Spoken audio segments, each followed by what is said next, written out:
Most people think corruption means someone taking a bribe under the table. That's true, but too narrow.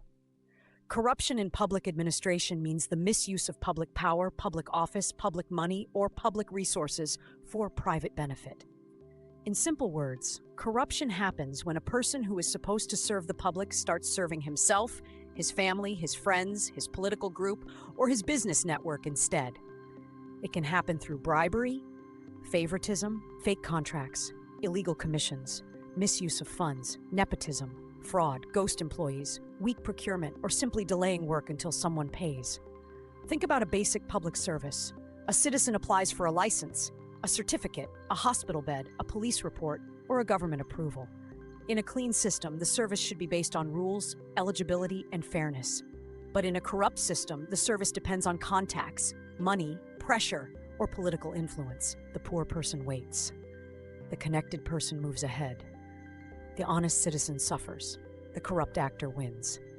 That is not just a small administrative problem. That is the destruction of public trust. And sometimes we see the same concept in daily life without realizing it. Imagine a school teacher gives better marks to students who bring gifts. Imagine a restaurant manager gives supplier contracts to his cousin even when the quality is bad. Imagine a company employee approves fake bills and takes a cut.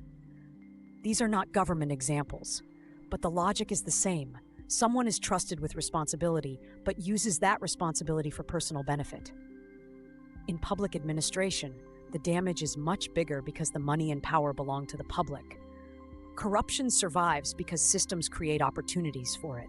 If rules are confusing, officers have too much unchecked power, services are slow, records are hidden, salaries are low, political protection is strong, and punishment is rare, corruption becomes easy.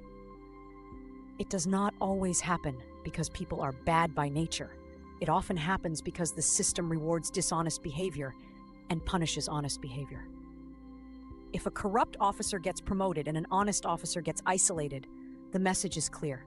The system does not want integrity, it wants obedience and profit. The most dangerous form of corruption is not the small bribe at a counter. The real damage comes from high-level corruption. Public contracts, development projects, land deals, defense purchases, medicine procurement, infrastructure tenders, tax exemptions, and political appointments. This is where huge amounts of public money can disappear legally, semi-legally, or through technical manipulation. A road may be built with poor material, a hospital may buy overpriced equipment, a school project may exist only on paper. The public pays, but public value is never delivered. But here's the catch. Corruption is not only about money, it also destroys institutions. When people believe every job, contract, license, transfer, or approval depends on connections, they stop trusting merit. Honest people leave the system. Talented people become frustrated. Citizens stop following rules because they believe rules only apply to the weak. Businesses stop competing fairly and start investing in political access. Slowly, corruption becomes a culture, not an exception.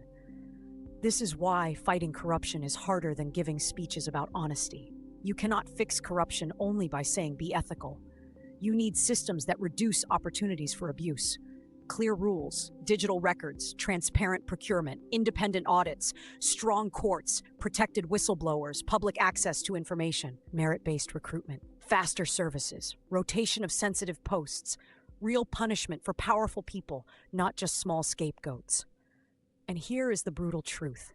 A government that protects corrupt people cannot seriously claim to serve the public.